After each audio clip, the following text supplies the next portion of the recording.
Om हर हर हर Mahadev.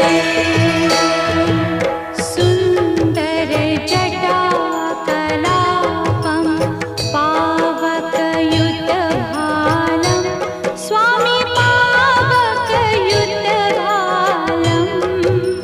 डमरुत्रिशूलपिनाकं डमरुत्रिशूलपिनाकं करधृतनृकपालं